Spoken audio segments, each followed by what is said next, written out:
아멘. 여러분들은 살아가시면서 궁금한 것이 생기거나 모르는 것이 생기시면 어떻게 하십니까? 예전에는 주변에 있는 사람들에게 물어보았습니다. 이것이 궁금한데 이것을 잘 모릅니다. 이것은 무엇인가요? 라고 물어보면 대답해 주는 사람이 있고, 또 함께 몰라서 대답을 못 해주는 사람도 있었습니다. 때로는 필요한 정보는 책을 찾아서 도서관에 가거나 또 필요한 서적을 찾아 읽기도 했습니다. 그런데 요즘에는 컴퓨터가 너무나 발전해서 모르는 거나 궁금한 것이 생기면 컴퓨터에다가 글을 써서 질문에 대한 답을 찾을 수가 있습니다. 그것도 모자라서 이제는 스마트폰에서 즉각적으로 그 해답을 찾을 수가 있습니다. 가끔 집에 스마트 스피커가 있습니다. AI 스피커라고 하는데, 친구야, 지금 몇 시니? 지금은 오후 3시입니다. 이렇게 대답을 해줍니다. 친구야, 오늘의 날씨는 어떠니? 오늘의 날씨는 매우 화창하고 즐거운 시간을 보내시면 될 것 같습니다. 라고 이야기합니다. 하루는 궁금해서 물어봤습니다. 친구야, 우리 효성교회 가자. 라고 물어봤습니다. AI 스피커가 뭐라고 대답했을까요? 효성교회는 모르지만 주인님이 함께 가시자면 갈 의사는 있습니다. 라고 이야기를 합니다. 요새는 궁금하고 또 물어보고 싶은 모든 것들을 컴퓨터를 통해서 해답을 찾을 때가 많이 있습니다. 특별히 최근에는 영상이 더 발전을 해서 유튜브를 통해서 많이 찾아볼 경우가 있습니다. 영상을 통해서 더 자세한 정보를 얻을 수 있고, 그 영상 매체를 통해서 다양한 모습들의 정보를 찾아볼 수도 있습니다. 그런데 인터넷이나 유튜브들 이렇게 찾아보면 그 정보들에 대해서 정답이지 않은 것들이 간혹 있음을 살펴보게 됩니다. 객관적이기보다는 대부분 그 유튜버들의 주관적인 생각이 강하게 나타나 있습니다. 때로는 정치적인 성향도 있고 진보나 보수의 견해로 치우쳐져 있는 것도 있습니다. 그리고 최근에 뉴스에서 회자가 되는 것처럼 카더라 통신과 같은 그러한 가짜 뉴스들이 성행하고 있습니다. 무엇이든지 해답을 보여줄 때는 그 근거가 분명해야 됩니다. 하지만 인터넷과 유튜브의 대다수 자료들은 여러 가지 정보를 모아서 마치 그것들이 정답인 것처럼 편집하고 그것을 보여주고 있다는 것입니다. 그래서 알고 보면 그 근거가 전혀 엉뚱하거나 가설일 경우가 많이 있습니다. 만약에 몸이 좋지 않아서 우리가 의학적인 정보를 찾으려고 인터넷에다가 검색을 했는데 인터넷에서 자세하게 가르쳐 줍니다. 그래서 그것을 믿고 여러 가지 그런 자신이 할 수 있는 선에서 재료들을 섞어서 또한 몸에 좋다는 그 내용들에 따라서 이렇게 실현을 하고 실천을 했습니다. 그런데 그것이 가짜 정보였다면, 오히려 그것을 통해서 병원에 가서 의사 선생님께 물어봤더니 의사 선생님이 그것은 아니라고 했다면 내게 행했던 그 정보들은 다 무엇이 됩니까? 몸의 유익을 위해서 행하였던 것인데 결국 우리가 근거 없는 답을 찾아 헤맬 때에 오히려 우리 몸에 해를 주는 그런 모습을 보여줄 때가 있다는 것입니다. 따라서 문제는 무엇이냐면 답을 찾는 것을 우리가 중요시 여기는 것만큼 그 답을 어디에서 찾느냐라는 것도 매우 중요하다는 사실입니다. 오늘 본문에는 그 문제의 답을 찾기 위하여 찾아 헤맸던 2명의 왕을, 아니 3명의 왕을 함께 소개하며 말씀을 살펴보고자 합니다. 첫 번째는 노답 인생을 살았던 므낫세 왕입니다. 본문의 주인공은 요시야라는 왕입니다. 겨우 8살이라는 어린 나이에 남유다의 왕이 되었고 31년간 남유다를 다스렸다라고 본문 1절 말씀에 이야기하고 있습니다. 요시야가 남유다의 왕이 되었을 때 나라의 상황은 매우 엉망이었습니다. 왜냐하면 그의 아버지와 할아버지가 행하였던 그런 정치적이고 또한 나라를 이끌었던 모습 때문이었습니다. 왜냐하면 그의 아버지와 할아버지가 남유다를 하나님의 나라로 만드는 것이 아니라 우상 숭배를 하는 나라로 만들어버렸기 때문입니다. 그의 할아버지의 이름은 므낫세입니다. 이 므낫세는 노답 인생이었습니다. 므낫세는 무려 55년 동안 남유다를 다스렸습니다. 55년이란 세월은 너무나 긴 세월이고 그 당시 열왕기를 보면 이렇게 55년이란 세월은 결코 적은 횟수가 아닙니다. 그런데 이 므낫세는 열왕기하 21장을 보면 하나님 앞에서 여러 가지 큰 죄를 지었다라고 이야기합니다. 그런데 그 큰 여러 가지 죄 중에서 대표적인 세 가지만 함께 먼저 말씀드리고자 합니다. 첫째, 므낫세는 자기 아들을 불살라서 몰렉이라는 그 우상 앞에 인신제물로 드렸습니다. 그리고 둘째, 므낫세는 점쟁이를 불러서 점을 쳤습니다. 하나님께서는 이런 일을 하지 말라고 하셨는데도 불구하고 남유다를 다스리는 왕이 하나님께 나아가 뜻을 묻는 것이 아니라 점쟁이의 점을 부어서 그 나라의 운명을 결정하는 것이었습니다. 셋째, 므낫세는 하나님의 말씀을 선포하는 선지자를 죽이기까지 했습니다. 전에 내려오는 이야기에 의하면 므낫세는 하나님의 말씀을 전하는 선지자를 톱으로 잘라서 죽였다 하는 그런 야사도 있습니다. 므낫세 왕은 나름대로 남유다를 다른 이웃 나라들처럼 부강하게 만들려고 하였던 그런 야심도 있었을 것입니다. 어찌 한 나라의 왕이 그러한 야심 없이 또한 다른 나라들보다 부강하고 강대한 제국으로 만들고 싶지 않은 왕이 어디 있겠습니까? 남유다를 다스리는 왕으로서 므낫세는 하나님 앞에서, 하나님의 말씀 앞에서 답을 찾아야 했는데 그는 엉뚱한 곳에서 답을 찾고 말았습니다. 그 답을 찾는 것을 하나님의 백성을 어떻게 다스려야 하는지, 하나님께 드리는 제사를 어떻게 드려야 되는지, 이러한 궁금증과 이러한 문제를 해결하는 것이 아니라 몰렉에게 우상으로 섬기고 또한 점쟁이를 통하여 점을 보는 등 하나님의 뜻에 반한 행동을 하고 있었다라는 것입니다. 바알과 같은 그 우상들을 어떻게 처리해야 하는지, 이런 문제들에 대한 하나님의 말씀을 귀 기울이지 않았습니다. 그러나 므낫세는 철저하게 하나님의 말씀을 거절하는 그러한 하나님께 묻지 않는 노답 인생, 그러한 오답 인생을 살게 되었던 것입니다. 이 므낫세 왕이 죽은 후에 그의 아들 아몬 왕이 있습니다. 이 아몬 왕은 2년 동안 남유다를 다스렸는데 아몬 왕도 아버지 므낫세처럼 하나님의 말씀에 귀 기울이는 것이 아니라 우상 숭배를 더 장려하는 모습을 보게 됩니다. 아몬은 어떤 이유에서인지 모르겠지만 그래서 암살당하고 맙니다. 그랬으니 남유다의 분위기는 어땠을까요? 55년 또한 2년간의 하나님의 백성들이 하나님의 말씀에 귀 기울여서 삶을 사는 것이 아니라 우상 숭배의 삶을 살았다라는 것입니다. 므낫세 왕과 아몬 왕이 다스리는 오랜 세월 동안 남유다의 백성들은 하나님의 말씀을 전혀 듣지 못했던 사실입니다. 그 결과 남유다 땅에는 하나님께서 가증히 여기시는 우상 숭배와 죄악들이 팽행하게 되었다라는 사실을 통하여 나라 전체가 엉망이 되었다라고 말할 수가 있습니다.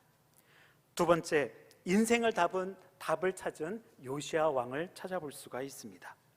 이러한 시대적 상황에서 요시야 왕은 아버지 아몬 왕과 다음으로 남유다의 왕이 되었습니다.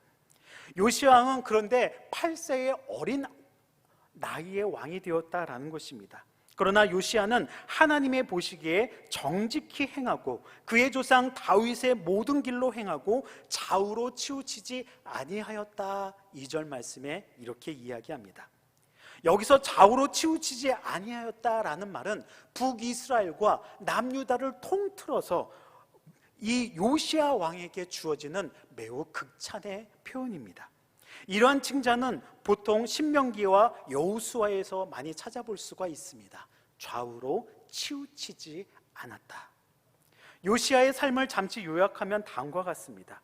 요시야는 여호와께서 주신다라는 그런 뜻을 갖고 있습니다. 요시야는 남유다의 왕들 중에서 마지막으로 선한 왕이었습니다. 요시야는 율법책을 발견하고 여선지자 훌다의 심판 예언을 듣고 회개하고 우상을 완전히 파괴하고 가증한 것들을 제거하는 철저한 종교개혁을 실천했습니다. 이것은 여호와의 성전에서 발견한 율법책의 말씀을 이루기 위함인데 철저하게 유월절을 지키며 조상의 묘실에 평안에 들어가게 될 것이라고 약속까지 받은 그러한 칭찬받은 왕이 되었습니다. 요시야는 바벨론과 싸우기 위해 북진하는 애굽의 바로 느고에 맞서다가 무기또에서 전사하고 맙니다. 요시야는 그렇게 31년간 통치하고 39세에 세상을 떠나게 됩니다. 그런데 본문의 말씀을 보니까 요시야 왕은 26세 되는 해에 서기관 사반을 통하여 여호와 성전에 보내며 대제사장 힐기야에게 여호와의 성전에 부서진 것을 수리하라라고 말합니다. 성전을 수리하라는 것은 여러 가지 의미가 있습니다. 왕권을 강화하고 또한 하나님의 말씀대로 행하겠다는 또한 정치적인 모습과 또한 단결의 모습도 함께 내포되어 있습니다. 어찌되었든 이 말씀을 통하여서 7절에 보니까 이는 그들이 진실하게 행함이니라 라고 7절에 있는 말씀을 살펴보게 됩니다. 이것은 요시야 시대의 성전 수리를 담당한 자들의 정직함을 살펴보게 됩니다. 이들에게 성전 수리를 위해 지급한 은혜에 대하여 회개치 아니한다라고 표현하고 있는데 그것은 그들이 진실하게 대했다라는 것을 보게 됩니다. 우상 숭배가 가득한 그 나라에서 아직까지도 정직함을 행하며 아직까지도 하나님께서 말씀해 주신 그 말씀에 순종하는 자들이 있었더라라는 것입니다. 에무나라는 이 히브리어는 확고함, 신실함, 진실함이라는 뜻이 있습니다. 그들 안에는 무엇이 있었습니까? 진실함이 있었다라는 것입니다. 많은 우상 숭배가 있었지만 그 죄악성 속에서도 항상 하나님 앞에 진실함으로 행하였던 자들이 있었다라는 것입니다. 그들 안에서의 이러한 묘사를 통하여 요아스 시대에도 성전 수리를 담당했던 자들에 대한 묘사와 일치합니다.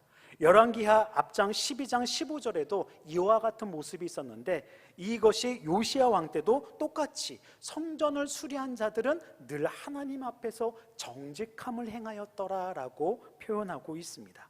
이 본문들은 하나님의 일을 하는 사람들이 어떠한 성품을 가져야 되는지를 보여주고 있는 것입니다. 하나님의 성품을 가지고 일상생활에서 하나님의 일을 한 것뿐만 아니라 일상생활에서도 어떠한 모습으로 삶을 살아야 되는지를 보여주고 있습니다. 본문의 묘사는 이 요시야 왕과 또한 요아스 왕과 비교하려는 의도를 보여줍니다.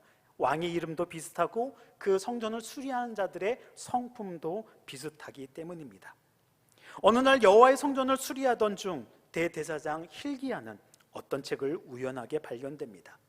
그 책을 발춰본 힐기야는 그것이 모세의 율법책이라는 것을 알았습니다. 그리고 서기관 사반에게 말했습니다.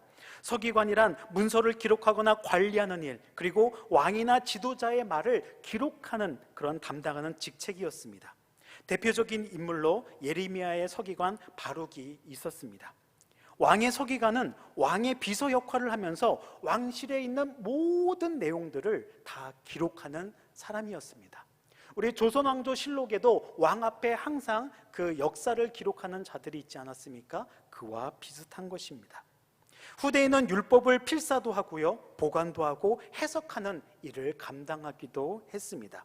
대표적인 인물이 에스라였습니다. 그리고 예수님 때에 와서 신약 시대에도 이 서기관들은 그 구약의 율법을 보관하고 구전들을 정리하여서 일상생활에서 어떻게 하면 이것들을 실천할 수 있는지 규칙들을 만들기도 했습니다.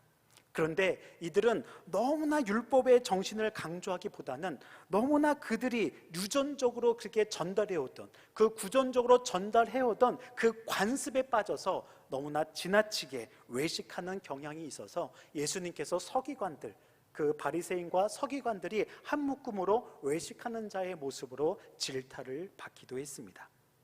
이 서기관 사반은 왕에게 돌아가서 보고했습니다. 9절 말씀에 보면 이 보고하는 말씀을 통해서 사반은 제사장 힐기야가 건네준 율법책을 왕에게 보여주었습니다. 그러자 왕은 그 책을 어서 읽어보라고 그 사반에게 명령을 했습니다. 그리고 왕의 명령을 따라 이 서기관 사반은 그 율법책을 낭독했습니다.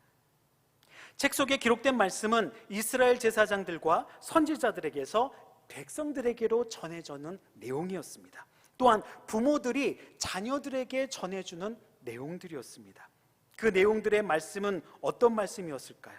사반이 낭독하는 말씀을 들으면서 요시아의 왕은 근심하던 그 모습이 점점 두려움으로 변하기 시작하였습니다. 그 말씀을 듣는 순간 이 하나님의 율법을 지키면 하나님께서 우리에게 복을 주시지만 하나님의 말씀에 불순종하면 저주가 임한다는 그 말씀을 듣게 되었던 사실입니다. 그 율법책의 내용은 신명기 28장에 있는 내용입니다. 신명기 28장은 크게 두 부분으로 나눌 수가 있는데요, 첫 번째 부분은 바로 하나님의 말씀에 순종하면 들어가도 복을 받고 나가도 복을 받고 떡반죽도 그 복을 받고 이렇게 많은 복을 받을 것이다 라는 내용이 기록되어져 있습니다. 하지만 나머지 한 부분에는 하나님의 말씀에 불순종하면 바로 여러 가지 저주가 임할 것이다 라는 내용이 함께 담겨져 있습니다. 신명기 28장은 이렇게 순종하여 받는 복과 불순종하여 받는 저주를 동시에 보여주고 있는 것입니다. 말씀을 듣던 요시야 왕은 그 순간에 옷을 찢으면서 울부짖었습니다. 왜 그랬을까요? 이 처음 듣는 말씀이 있는데 그 말씀을 듣고 옷을 찢으며 울부짖었다? 매우 궁금한 대목입니다. 원문을 직역해보면 다음과 같이 표현할 수가 있습니다. 그리고 그 왕이 그 율법책의 말씀들을 들을 때 그의 겉옷을 찢는 일이 일어났다라고 히브리 원문은 이야기합니다. 이스라엘 사람들은 이 마음이 찢어지는 듯한 그러한 슬픔 그리고 괴로움을 느낄 때면 옷을 찢었다라고 합니다. 그만큼 내가 옷을 찢었다라는 것은 마음이 찢어진 듯한 그런 슬픔과 괴로움이 있었다라는 것이죠.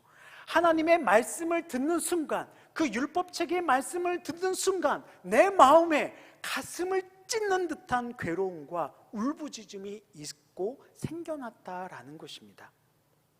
이것들을 통하여서 회개의 표현이 나타났다라고 이야기할 수 있습니다. 요시야가 성전에서 발견한 율법책의 내용을 듣고서 옷을 찢은 것은 바로 슬픔에 대한 그리고 회개에 대한 행위였다라고 보여지게 됩니다. 하나님은 이러한 요시야가 겸비하여 옷을 찢고 통곡하였으므로 조상의 묘실에 평안이 들어가도록 하셨습니다. 오늘 본문은 아니지만 우리 함께 성경을 함께 살펴보면 22장 19절에서 20절 말씀을 함께 읽도록 하겠습니다. 내가 이곳과 그 주민에게 대하여 빈터가 되고 저주가 되리라 한 말을 내가 듣고 마음이 부드러워져서 여호와 앞 곧 내 앞에서 겸비하여 옷을 찢고 통곡하였으므로 나도 내 말을 들었노라. 여호와가 말하였느니라. 그러므로 보라, 내가 너로 너의 조상들에게 돌아가서 평안히 묘실로 들어가게 하리니 내가 이곳에 내리는 모든 재앙을 내 눈이 보지 못하리라 하셨느니라 하니 사자들이 왕에게 보고하니라. 아멘. 이 요시야 왕은 하나님의 말씀 앞에서 옷을 찢으며 울부짖었던 이 행위가 하나님이 보시기에 참된 회개의 표현이었고 또한 하나님의 보시기에 정직한 자의 성품으로 나타났기에 하나님은 요시야 왕 때에 그 우상 숭배했던 남유다에게 향한 그 저주가 요시야 왕 때에는 나타나지 않을 것이다 라고 이야기를 합니다. 요시야 왕 때는 나타나지 않지만 결국 남유다는 멸망하게 된다는 사실을 우리는 알고 있습니다. 이렇게 요시야 왕은 지금까지 이 나라가 이 책에 기록된 모든 것을 지키지 않았구나, 이 하나님의 말씀을 순종하지 않았구나 라는 그러한 마음이 자신의 가슴을, 자신의 옷을 찢으며 울부짖었다는 사실입니다. 하나님의 말씀, 즉 문제에 답이 많이 있었는데도 불구하고 하나님의 말씀에서 그 문제에 대한 해답을 찾는 것이 아니라 우상 숭배에 의해서 또한 그 점쟁이에 의해서 해답을 찾으려고 했던 이 나라와 이 민족이 얼마나 하나님 앞에서 회개해야 되는지를 먼저 솔선수범해서 보여주고 있습니다. 그래서 그 큰 슬픔이 옷을 찢었던 것입니다. 요시야는 급히 신하들을 불러 모았습니다. 그 가운데 hil기야와 사반도 있었습니다. 왕은 그들에게 이야기합니다. 이 책에는 우리가 순종해야 할 하나님의 말씀이 들어있습니다. 그러나 이제까지 우리는 이 하나님의 말씀에 순종하지 않았습니다. 이제부터 하나님의 선지자를 찾아가 이 말씀에 대하여 더 자세하게 물어보십시오. 22장 12절에서 14절은 이것을 이야기합니다. 그리고 그 후에는 신하들은 여선지자 훌다를 찾아갑니다. 신하들의 말을 들은 이 훌다 여선지자는 요시야 왕에게 하나님께서 그에게 주신 두 가지의 메시지를 전달해 줍니다. 첫 번째 메시지는 하나님께서 이 백성과 이 땅에 재앙을 내리실 것이다 라고 말씀을 합니다. 이 선지자의 말은 언약을 지키지 않는 백성은 하나님께서 진노와 심판이 임하게 될 것이다 라는 신명기 29장 20절에서 28절의 말씀을 상기시켜 주었습니다. 두 번째는 훌다 선지자가 내가 듣고 마음이 부드러워져서 여호와 앞 곧 내 앞에서 겸비하여 옷을 찢고 통곡하였으므로 나도 내 말을 들었노라. 방금 전에 읽었던 그 말씀을 두 번째 메시지로 전하였습니다. 이것은 요시야 왕 때에는 하나님의 진노가 나타나지 않을 것이라는 하나님의 약속이었습니다. 하나님의 말씀을 깨달았을 때 요시야 왕이 보였던 반응은 나 자신만 깨닫는 것이 아니라 온 백성을 함께 모아서 우리가 무엇을 해야 될지, 우리가 하나님 앞에서 어떤 해답을 찾아야 될지에 대하여 함께 나누었던 반응이었습니다. 그래서 하나님께서는 요시야 왕에게 이러한 은혜를 베풀어 주실 것이라고 약속하여 주셨던 것입니다. 사랑하는 성도 여러분, 때로는 위기가 기회가 됩니다. 우리의 삶 속에 어려움이 가득하지만 그 어려움 속에서 우리는 더 큰 은혜를 누릴 수도 있습니다. 그렇다고 더 어렵게 우리가 행해야 된다는 것은 아닙니다. 언제나 기회 속에서는 바로 위기가 있을 수 있지만 위기 속에서는 또한 기회도 찾을 수가 있기 때문입니다.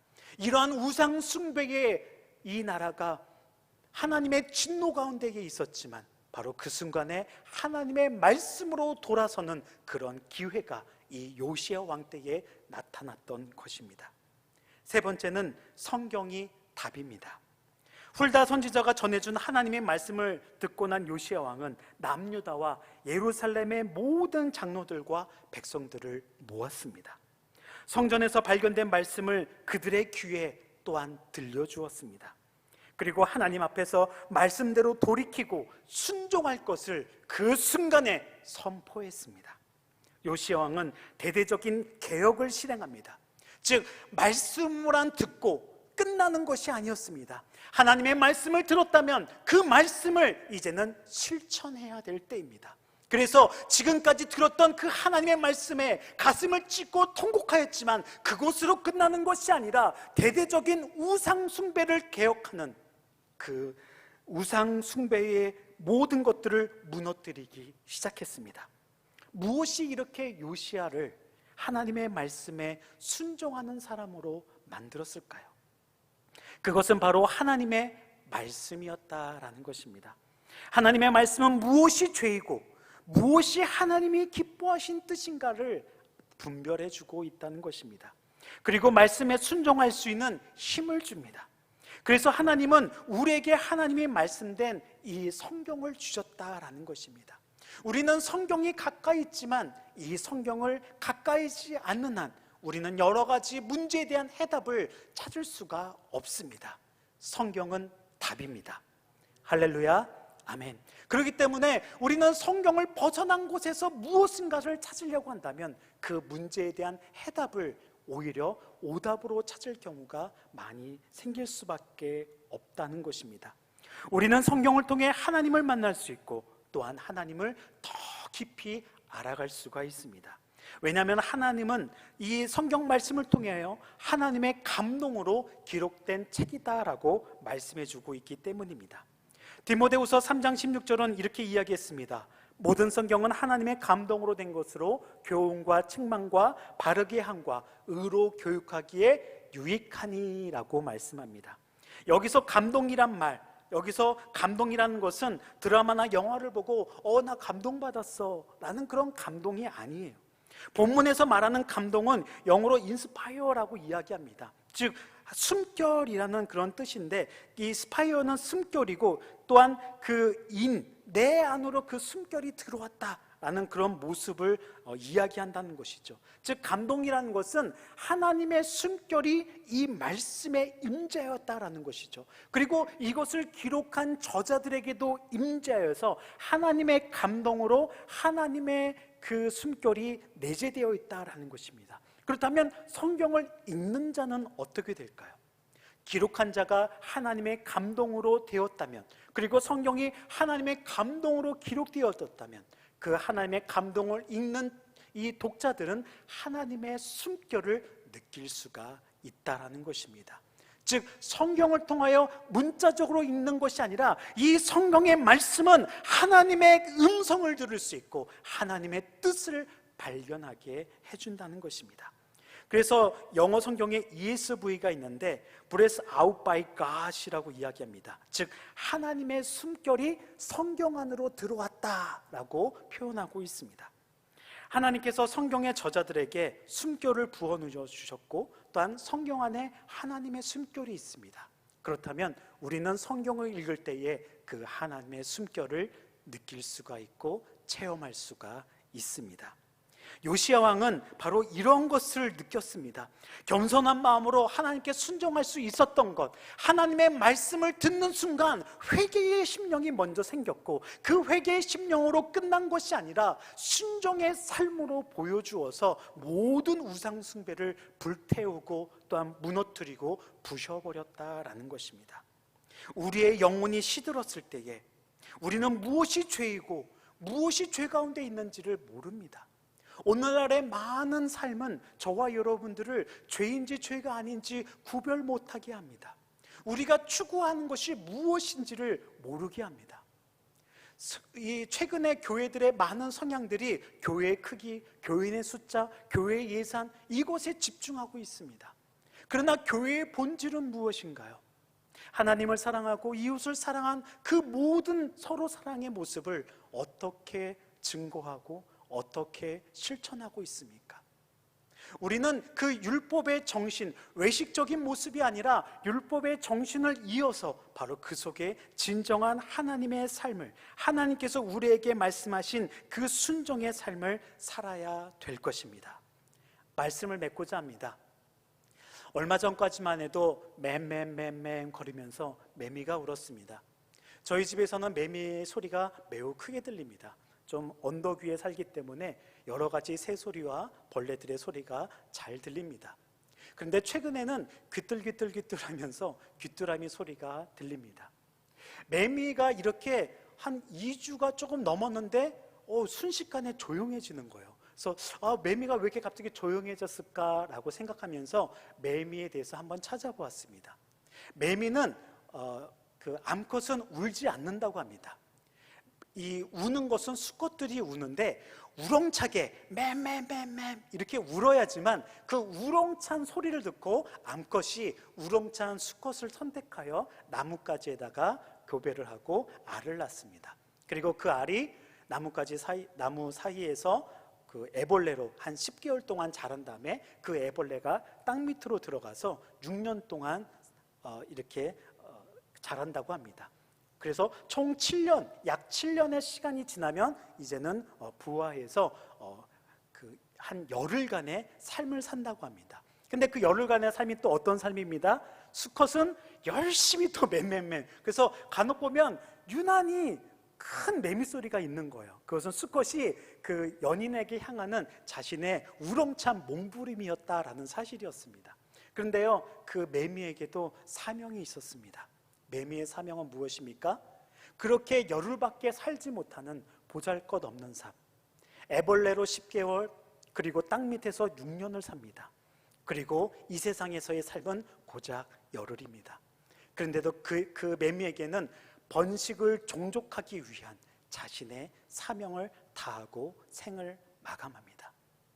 저와 여러분들에게는 어떠한 사명이 있습니까? 그리고 우리 효성교회는 어떠한 사명이 있습니까? 하나님의 말씀 가운데에 주어진 그 말씀을 우리가 깊이 묵상하다 보면 개인에게 주어진, 그리고 이 지역사회에 주어진, 그리고 그 속에 효성교회가 해야 할 사명이 무엇인지를 분명히 깨닫게 해주실 것입니다. 요시야 왕은 바로 그것을 깨달았던 것입니다. 성경을 사랑하고 그 성경에서 말씀하신 것이 무엇인지, 지금 이 땅에 무엇이 문제인지, 무엇이 죄악이었는지, 하나님의 불순종한 것은 무엇인지를 깨닫고 난 후에 바로 종교개혁을 통하여 모든 우상을 부숴버리고 태워버리고 무너뜨려버리고 하나님의 말씀 가운데에 선을 행하는 아름다운 모습을, 왕으로부터 시작하여 장로들과 신하들과 온 백성이 모두 하나님의 말씀에 순종하기로 결단을 하였습니다. 그래서 하나님께서는 말씀을 해주셨습니다. 이 요시야 왕 때, 이 당대에는 하나님의 저주가 임하지 아니하리라. 그들에게 은혜를 베풀어 주시고 그들에게 소망을 주시고 그들에게 감사함을 회복시켜 주셨다라는 것입니다.